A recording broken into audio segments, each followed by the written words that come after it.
Olá pessoal, muito boa tarde. Nossa aula de ciências é sobre o preparo do solo para o plantio. Então, o que vai ocorrer nesse preparo do solo, né?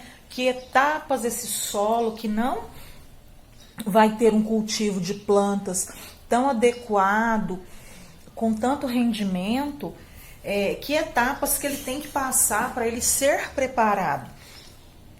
Então, nosso texto começa com essa pergunta: todo solo é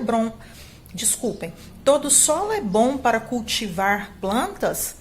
Então, nem todo solo vai ser equilibrado ou preparado para cultivar essas plantas. Ele vai ser necessário que tenha uma adequação, uma correção, uma nutrição, para que a colheita seja boa, para que a semente lançada se desenvolva, né, com os nutrientes, todos os polivitamínicos necessários.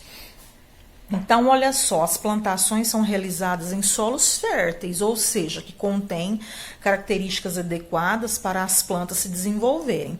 Porém, algumas técnicas podem ser aplicadas ao solo visando melhorar suas condições para obter maior produtividade. Conheça algumas dessas técnicas. Então, a gente começa falando da aração, né? Começa com a aração. A aração consiste em remexer o solo, tornando-o menos compactado. Então, o solo está muito duro, muito junto, né? Muito endurecido. O compacto é como se fosse um bloco de cimento inatingível, vamos supor, só para vocês entenderem a ideia de compacto. Com isso, a entrada de ar e água é facilitada, né, fazendo a aração, remexendo esse solo, favorecendo o crescimento das plantas. Um solo, mesmo fértil, é pouco produtivo se estiver compactado. Então, se ele estiver muito duro, sem entrada de ar e de água, aí ele fica pouco produtivo, né, porque ele não vai conduzir a seiva para a plantinha. Na verdade, a plantinha, no seu caule, ela conduz uma seiva, né, a partir dos nutrientes do solo, da água e da luz solar. Então, aqui no livro nós temos a imagem do trator arando o solo em Mirassol, São Paulo. É uma foto de 2016. E aqui na atividade, a aração é uma prática realizada há muito tempo. Antes, os arados eram puxados por pessoas ou animais. Hoje em dia, eles geralmente são puxados por um trator. Quais as vantagens da prática atual para o agricultor? Então, você vai falar aqui, porque antigamente, né, os animais de carga ou as pessoas conduziam os cavalos ou mesmo o boi para fazer a realização dessa aragem do solo.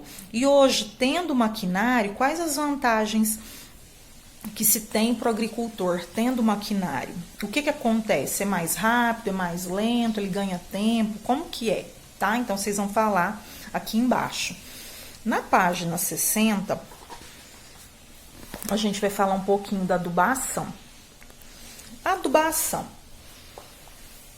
Muitos solos são naturalmente deficientes de determinados nutrientes. Outros se tornam deficientes após sucessivas colheitas. A adubação consiste em acrescentar ao solo alguns nutrientes importantes para o crescimento das plantas. A adubação correta aumenta a produtividade agrícola. Os adubos podem ser químicos, produzidos artificialmente em indústrias, ou orgânicos obtidos da decomposição de restos de plantas ou fezes de animais.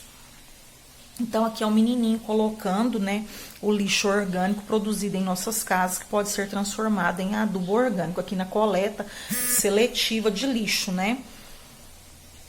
Há também uma prática agrícola chamada adubação verde, que aumenta a capacidade produtiva do solo e ela envolve o cultivo de determinadas plantas, geralmente leguminosas, como feijão, a soja, a ervilha. antes da cultura principal ou ao mesmo tempo que ela. Esse tipo de planta fornece nutrientes ao solo, enriquecendo-o. Então aqui mostra a foto das plantas leguminosas usadas como adubo verde em Rondonópolis, Mato Grosso. É uma foto de 2015, o que dá para ver, né, que é a plantinha aqui, ó, com vagem, olha só. Então, a adubação verde, a gente faz o cultivo das leguminosas primeiro, né, para potencializar esse solo, né? Então, esse tipo de planta fornece os nutrientes para o solo, vai enriquecer esse solo, ok? Então, vou falar com vocês até aqui a página 60, depois eu gravo o restante com as atividades.